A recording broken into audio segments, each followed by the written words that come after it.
Hello. Usually, while thinking about our future, we think about a week ahead or so. But let's talk about 3 to 5 years ahead.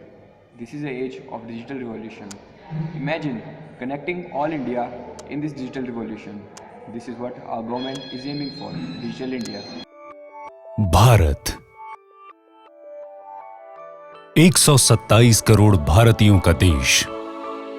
हमारा ये देश आगे बढ़ेगा, ऊंचा उड़ेगा।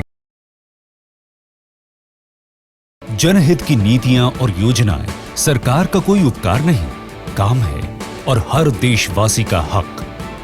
और उन्हें ये हक बिना भ्रष्टाचार के सही से और समय से मिले, आज यही सबसे बड़ी चुनौती है। और अब इस चुनौती को अवसर में बदल रहा है India, digital India. Digital India, ये नाम सुनते ही हमारे दिमाग में मोबाइल, इंटरनेट और कंप्यूटर से जुड़ी बातें आ जाती हैं। हम इस देश के आवाम हैं और इस आवाम के लिए बहुत सारी योजनाएं हमारी सरकार द्वारा प्रस्तावित हैं। उन्हीं में से एक है digital India. Come, let's see how much aware our youth is about Digital India. India के बारे में क्या जानते हैं आप? कुछ नहीं। इंडिया के बारे में सुना है? हाँ, मैंने डिजिटल इंडिया के बारे में सुना है। मैम, क्या हमें डिजिटल इंडिया के बारे में थोड़ा ब्रीफ बता सकती हैं? बेसिकली डिजिटल इंडिया एक इनिशिएटिव है, गवर्नमेंट ऑफ इंडिया ने लिया है। प्राइम मिनिस्टर नरेंद्र मोदी ने इसे लॉन्च किया था 1 जुलाई 2015 को। इसके अंडर में हम बस ये चाहते थे कि जो भी पब्लिक सेक्टर की जितनी भी फैसिलिटीज़ हैं वो थ्रू इंटरनेट हमारे सारे सेक्टर्स को मिल सके। रूरल एरिया जितने भी हैं, रूरल एरिया में जितने भी लोग रहते हैं वो इसके थ्रू कनेक्टेड हो।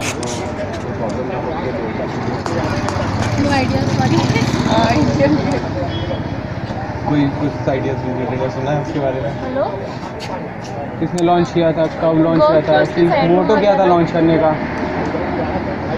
Net equity.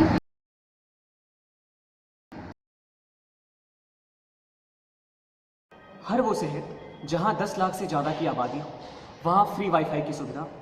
हर सरकारी दस्तावेज जैसे कि पासपोर्ट, वीज़ा और पैन कार्ड सारी ऑनलाइन क्लाउड डेटाबेस में उपलब्ध कराना।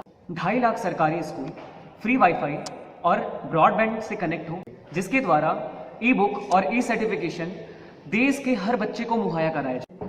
क्या इस पहल से भारत बदलेगा? चलिए जानते हैं।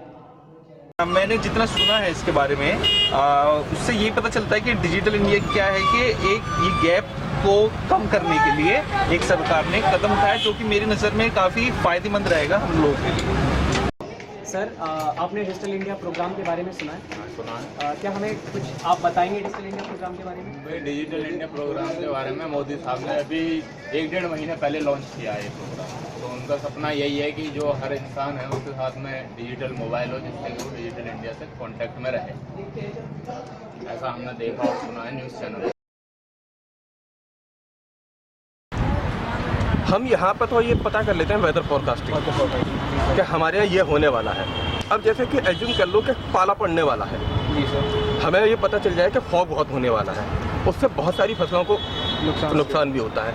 अगर मुझे 1 दिन पहले 2 दिन पहले ये पता चल जाए तो मैं पानी लगा के एटलीस्ट अपनी फसल बचा सकता हूँ। बारिश होने वाली है, मेरी फसल पूरी कट के तैयार खड़ी हुई है कि आज से 3 दिन बाद बारिश होने वाली है, कम से कम मेरे खेत में गेहूँ नहीं चढ़ेंगे।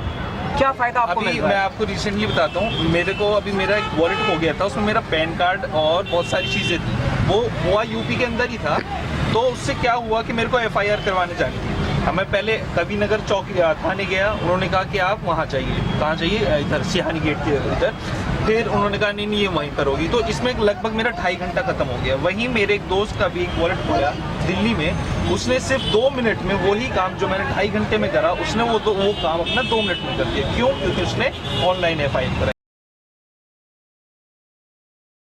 सबसे बड़ा मेजर इशू इसमें यही आ रहा है कि सभी लोगों के पास में वो रिसोर्सेज नहीं है।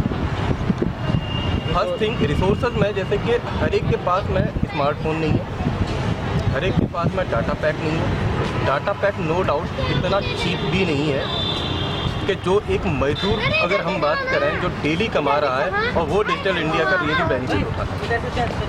क्योंकि डिजिटल इंडिया का मतलब है कि सरकार ने जो कुछ भी हमारी सहूलियत के लिए, फैसिलिटीज़ के लिए जो बनाया है, हम उससे पाएगा। लेकिन जो गांव वाले लोग हैं वो थोड़े पढ़े लिखे होने चाहिए। डिजिटल मोबाइल चलाने के लिए, डिजिटल चलाने के लिए कुछ उन्हें आना तो चाहिए ना। अब उन्हें आता नहीं डिजिटल मोबाइल के बारे में, तो वो कैसे उससे कांटेक्ट में, नेट के थ्रू या फिर कैसे उनके कांटेक्ट में रहेंगे। दूसरा ये कि अभी अपना उतना सिस्टम उतना स्ट्रांग नहीं है। कहने को आसान है डिजिटल इंडिया करने लिए, डिजिटल इंडिया ग्रामीण इलाकों में पहुंच पाएगा, इसके लिए अभी बहुत चैलेंजेस है। मोस्टली आप ये भी देख रहे हो ना, रूरल एरिया में बहुत सारे ऐसे लोग कुछ जानते नहीं, डिजिटल इंडिया नाम ही नहीं सुना होगा। बिल्कुल बिल्कुल ऐसा है, समझ रहे हो ना, तो उन तक पहुँचाना भी होगा ये सब चीज़। एक मजदूर को जाके हम लोगों को एज ए बीजेपी मेंबर, कार्यकर्ता, हमें बताना पड़ता है अब ऐसा करिए, अब जनधन में अपने account खुलवाइए।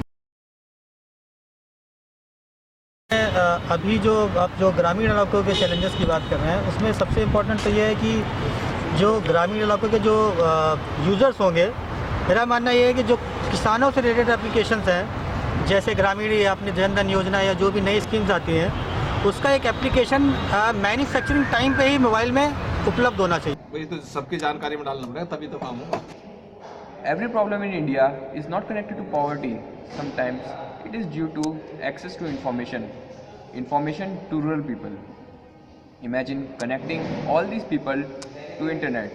Imagine connecting 1.2 billion people in India